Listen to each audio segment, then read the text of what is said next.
Welcome to the Vibrant Life Project channel. Today, in this video, we dare to look into the extraordinary life and journey of Sadhguru, the rebel, the mystic, a visionary, and a mirror reflecting the deeper questions of human existence. Not the life seen on stages, not the quotes that circle Instagram feeds, not the man framed as a guru, but the life that breathes silence, that sits as still as a mountain, and yet moves like a storm, on a motorcycle, across 27 countries, for the soul of the earth. This is not just a biography. This is a journey into a man who didn't just teach meditation, he became it. Who didn't speak of divinity, he dissolved into it. So take a breath, still your thoughts, and come closer. Because today, we don't just learn about the mystic. We learn what it means to live like one. One, the boy who belonged to the wind.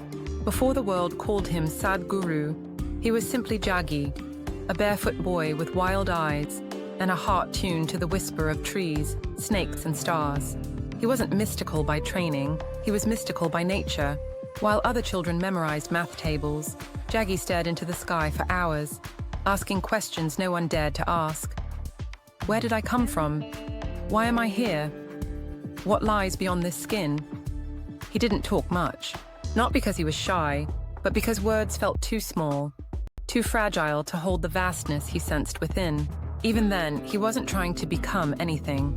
He was already deeply in tune with something unseen, yet undeniably alive. 2. The restless seeker. In school, he was the kind of student teachers remembered, not for obedience, but for unpredictability.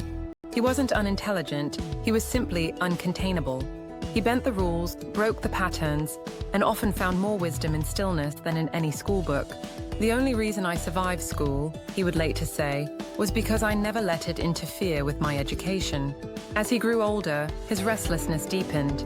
He devoured poetry with the same hunger he had for speed. Racing motorcycles through the countryside, wandering across India on a dusty bike, with no destination, only the pull of something unknown. He wasn't seeking God. He wasn't seeking gurus. He was seeking truth, without a name, path, or a plan. 3. The moment everything changed. Then came September 23rd, 1982. Just an ordinary afternoon, until it wasn't. He climbed Chamundi Hill, found a flat rock overlooking the valley, and sat. No rituals, no scriptures, no guru, no expectations. Just him, a rock, the vast sky and silence. And then it happened. Time dissolved. Boundaries vanished. He felt himself spread across the hills, the sky, the trees. An existence cracked open. He felt boundless, limitless. Everything became one. Everything was him. It lasted for hours and changed his life forever. Sadhguru once said, "In that moment, I was no longer a man. I was existence itself." 4. From fire to foundation. That single experience lit a fire that would never go out. He sold his businesses, gave away his possessions, and wandered across India, slept under trees, meditated in caves, and sat in stillness for days, observing, learning, not from books, but from life itself. He wasn't looking for followers.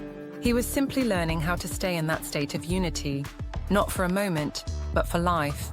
5. Isha was born. Years later, in 1992, on the sacred foothills of the Veliangiri Mountains, often called the Kailash of the South, a quiet revolution took form. There, Sadhguru founded the Isha Foundation, not a religion, not a cult, but a sacred space, a laboratory of inner transformation, a place where science met silence, where tools, not teachings, were offered. Here, he didn't ask for belief. He offered experience, pure, personal, undeniable. Practices that bring joy without a reason, clarity without confusion, energy without exhaustion. People came, then more, then millions. Not because of who he was, but because something inside them said, "This is real." 6. Inner engineering, the science of the self. Sadhguru didn't come to teach worship. He came to ignite inner mastery. Through a path he calls inner engineering, he offers not dogma, but technology. Not something to believe, but something you can build your life upon. A potent blend of ancient yogic tools, Shambhavi Mahamudra, breathwork, meditation, and piercing insight. all designed not to help you escape life, but to elevate it, to align your body, mind, emotion, and energy, so life flows through you, not around you. You don't have to believe me, he says. Just try it. Your experience is your truth. This isn't self-help. This is self-realization, made simple, scientific, and deeply personal. 7. The mystic goes global. As his voice grew louder, his vision grew vaster. He was no longer just speaking of bliss and breath, but of soil and soul, leadership and life, inner balance and global responsibility. From the sacred lands of India to the bustling streets of New York, from tribal villages to the grand halls of Harvard, MIT, and Oxford, Sadhguru speaks a language beyond borders, the language of human experience. He has addressed the United Nations, the World Economic Forum, corporate giants, spiritual seekers, skeptics, and scientists alike. And whether he is riding a motorcycle or sitting silently beneath a tree, his message remains unchanged. You are the source of your joy. You are the source of your suffering. Learn to be the master of both. He doesn't ask you to follow him. He asks you to turn inward and meet the mystic within yourself. 8. Save Soil and Earth Movement. He's not just a mystic in the mountains. He's a warrior for the earth. In 2022, at the age of 64, Sadhguru did something few mystics ever dream of, and rode 30,000 kilometers in 100 days for a movement he called Save Soil. Not to be seen, but to make the world see. See the silent crisis beneath our feet. See that without fertile soil, there is no food, no health, no future. Long before that, he had already launched Kaveri Calling, a movement to revive India's dying river, by inspiring farmers to plant billions of trees, restoring the land, the roots, and the rivers of southern India. He didn't shout, he didn't blame. He simply reminded the world, you are not separate from the earth. Sadhguru says, what you do to it, you do to yourself. Because in Sadhguru's eyes, the planet is not a resource. It is our body, our breath, our being. 9. The Dance of the Divine, Adiyogi. In 2017, beneath the open skies of Tamil Nadu, a giant presence emerged from stone and silence. A 112-foot statue, towering and still, eyes closed, yet seeing everything. He is the Adiyogi, the first yogi, the source of yogic science, the one who turned inward and became the cosmos. Sadhguru didn't build a monument to worship. He sculpted a symbol of limitless human potential. Not religion, not tradition, but transformation. It is 112 doorways to liberation, recognized by the Guinness World Records as the tallest face sculpture on Earth.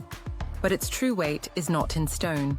It's in what it awakens, a call, a presence, a reminder that within you lies the power to rise beyond all boundaries, to move from bondage to boundlessness. Because Adiyogi isn't just Shiva, he is you. 10. The Mystic in Jeans. He cracks jokes. He speaks tech lingo. He wears jeans and shades, rides Harleys, and sings with tribal drummers under moonlit skies. And yet, behind those cool glasses and that effortless wit is a presence that sees through lifetimes. He's not here to be worshipped. He's here to wake you up, to remind us spirituality isn't about renunciation. It's about celebration, not about escaping life, but about living it fully, with your eyes wide open. The legacy of presence. Sadhguru isn't just a man, he is a mirror, a reminder that your soul was never lost, just buried under noise, and sometimes one breath, one pause, one moment of stillness is all it takes to see what he saw that day on the hill. His message is ancient, his method modern. He doesn't ask you to believe. He invites you to experience. He doesn't hand you salvation. He hands you the tools to master your mind. Live joyfully, die consciously, because the real guru is not the one you follow. It's the one who helps you turn inward and find the guru within. So, who is Sadhguru? A guru? A mystic? Or a rebel? He is all of them and none of them. He reminds us that the most powerful temple is not made of stone. It is within you. That stillness is not emptiness. It is the space where life awakens. Your most vibrant life doesn't begin in the sky, in scriptures, or in someone else's truth. It begins in the breath you are taking now. Thank you for walking with us into the life of a mystic. Let your voice echo in the comments. Your insight might awaken someone else. Let your presence grow with a simple click. Subscribe.